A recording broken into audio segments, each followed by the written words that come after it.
Bato de la Rosa has a different reading on the social weather stations, which showed that 41% of Filipinos support the impeachment of Vice President Sara Duterte. O yun ang sabi niya. Hindi pa rin majority, sabi niya. Hindi raw majority. The House of Representatives should not act on the impeachment complaints against Duterte if it wants to heed public sentiment, sabi ni Bato de la Rosa. Pag nagalit sa inyo, magagalit ang taong bayan ng Mindanao. Baro kasi magalit ang Mindanao eh. Basis niya yung galit ng tao sa Mindanao. Unang-una, hindi naman lahat ng taga Mindanao ay Duterte supporter.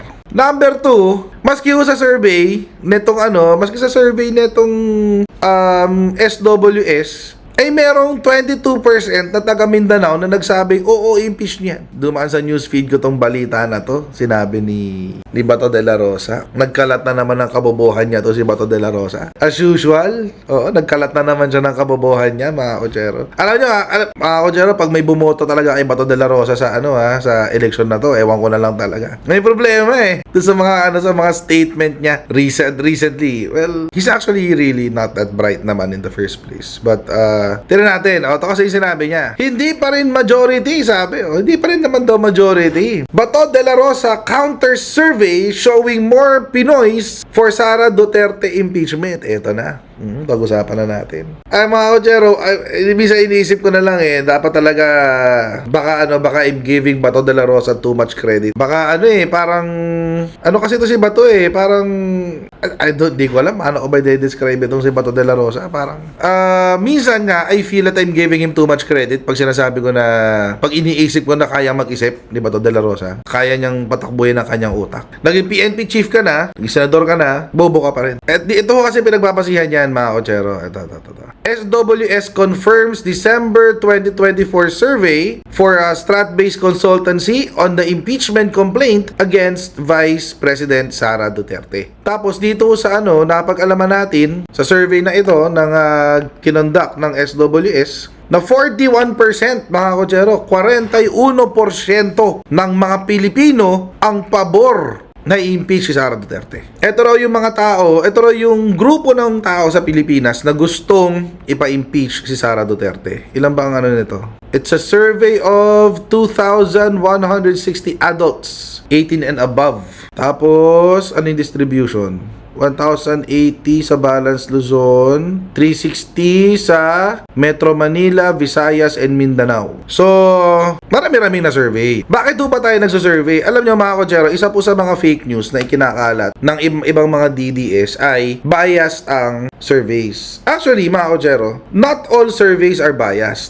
Nasa yan nasa pagsusulat ng tanong. Doon nakukuha yung bias. At saka, nandoon din yan sa sample. Diba? So, yung sample is yung mga sinusurvey. So, nandoon ho nakukuha yung bias. So, kung ang pagbabasihan mo ng bias ay yung questions, tsaka yung sample size mo, posibleng may problema ka. Ang problema lang, mga kotsero, kung sila, ito ang kanilang bread and butter, ito ang kanilang negosyo, parang hindi yata naman nila afford magpakabayas sa kanilang mga surveys. Hindi nila afford na isuko ang kanilang mga kredibilidad para lang pabanguhin ang pangalan ng isang kandidato, or isang politiko for that matter. So, mga kotsero, I would tend to believe, kaya ako naniniwala ako sa mga resulta ng surveys. Whether it's positive or negative, whether kung si Sara Duterte ay mataas or mababa, naniniwala ako sa sinasabi ng survey. Scientific yan may sistema kasi yan. Hindi yan katulad ng kutob-kutob natin, hula-hula lang. Yung mga seryosong survey tulad ng ganito kay SWS. Yan? May seryosong science na ginagawa dyan. May seryosong math na ginagawa dyan.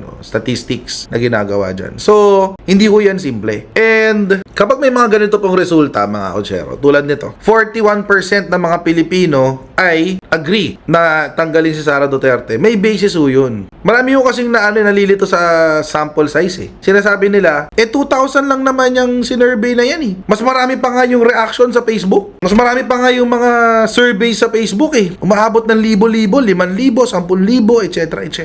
Like sa Twitter ngayon, sa X. Usong-uso nung lumabas tong survey na to. Pinopost nila sa X, sabi nila, bakit ka maniniwala sa survey na to? Yung laugh reactions, mas marami pa doon sa survey. Parang ganun. 2,000 lang kasi yung nasa survey, pero yung reaction na laugh doon sa post ni SWS 7,000 mahigit. Alam nyo, mga kotsero, that is so stupid an analysis. Hindi ko ganun mag-analyze ng survey. Ikukumpara mo sa laugh emoji ng Facebook. Ikukumpara mo sa social media na pwede mo i-manipulate. Ikukumpara mo sa social media na minsan bumibili kayo ng mga Bombay para mag-like, mag-laugh, o mag-heart. Ganun eh. Oo, hindi ko pareho kasi yan. Hindi ko pareho yan. Meron hong math na kaakibat yung pagpili ng sample size o yung pagpili ng mga dami ng tao na kanilang isa-survey. May math ho yun. May legit na mathematics yun. At yung mathematics ho na yun, mga kotsero, ay representante ng buong voting population. Hindi ho yan basta-basta. At yung mathematics na ho na yan, nakuha yan sa total na numero ng voting population. Ang total number ng voting population natin right now is around 70 million. So, whether we like it or not, maybe, according to the math of SWS, yung 2,000 dyan ay representante ng 70 million. So, ganun no, meron nung complicated math yan. And the 2,000 people is representative of the whole voting population. Ngayon, ang logic ni Bato, mga kotsero, eto. Sabi kasi ni Bato de la Rosa has a different reading on the social weather stations which showed that 41% of Filipinos support the impeachment of Vice President Sara Duterte. O yun ang sabi niya. The survey commissioned by Strat-based consultancy and conducted on December 12 to 18 show that 41%, pinakita ko sa inyo kanina. Ito sabi niya, hindi pa rin majority, sabi niya. Hindi raw majority. Hindi majority. 41% eh. Kulang ka ng ilan? 9? Kulang ka ng hindi pala 9. Oh, kulang ka ng 10. Kasi 51% eh. Kulang ka 10 para majority na. Sabi niya, ito pa yung sinabi niya. Tignan niya, kaya ang bobo nito ni Bato eh. The House of Representatives should not act on the impeachment complaints against Duterte if it wants to heed public sentiment, sabi ni Bato de la Rosa. We are in a democratic country, sabi niya. Kung gusto nyong sundin pa rin ang boses ng mayorya, hindi pa rin dapat ituloy yan. Yun ang sinabi ng Bato de la Rosa. Bakit daw? Bakit daw hindi dapat ituloy? Ang sabi ho ng genius nating Bato de la Rosa, pag nagalit sa inyo, magagalit ang taong bayan ng Mindanao. Magagalit ang taong bayan ng Mindanao, guys, kapag natuloy ang impeachment. Galing-galing naman. Baro kasi magalit ang Mindanao eh. Basis niya yung galit ng tao sa Mindanao. Unang-una, hindi naman lahat ng taga Mindanao ay Duterte supporter. Number 2, maski sa survey netong SWS, ay merong 22% na taga Mindanao na nagsabing, oo, impeach niya. Ayan, 22%. May 22% ng mga tao sa Mindanao na nagsabi, impeach na yan si Sara Duterte. Ang bobo ni Bato eh. Pag ito si Bato, nakapasok pa uli ng Diyos ko, pag naging senador pa itong si Bato, ewan ko na lang talaga. Paniwala kayo. Anyway, tuloy natin. Ano pa sinabi niya? Dapat daw, hindi umakto ang House of Representatives sa impeachment complaints. Dahil daw, hindi raw majority ang may gusto na i-impeach si Sara Duterte. Alam niyo mga kotsero, here's the reality. Ito ho ang katotohanan. Ito ho ang truth. Ang impeachment does not follow public sentiment. Ulitin ko. Ang impeachment, it does not follow public sentiment. Hindi niya sinusunod ang sentimiento ng taong bayan. It doesn't. Ano ang sinusunod ng impeachment? Constitution. May proseso ho ang constitution sa impeachment. Kasi ho, ang gusto o ayaw ng taong bayan, masusunod ang konstitusyon. Kasi ho, ang gusto o ayaw ng presidente mismo, kahit presidente ba, ang masusunod ang konstitusyon. Malinaw ho kasi yan eh. Sa Article 7 if I'm not mistaken, sa Executive Department, or Article 11, either of the two. Sa accountability of public officers yata yun eh. Malinaw ho kasi basta sa konstitusyon. Malinaw ho yun sa konstitusyon. Na kapag may nag-file ng impeachment complaint, dapat iproseso ng House of Representatives. Wala yun, no ifs or buts. Basta merong nag-file ng impeachment complaint sa House of Representatives endorsed by a member of the House, kailangan sundin ang impeachment. Kailangan matuloy ang impeachment. Walang ifs or buts dyan.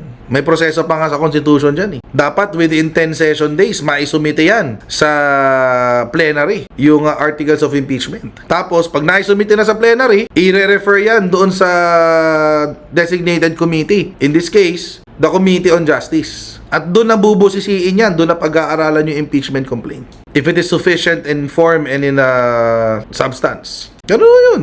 After 60 session days, the designated committee shall complete a report that will be submitted to plenary for the vote necessary para maging para ma-impeach. Para ma-impeach ang isang opisyal, 1/3 vote sa lower house, 2/3 sa Senate, 1/3 vote sa lower house. Doon pa lang, after nyan, after the vote, doon pa lang aakyat sa Senate.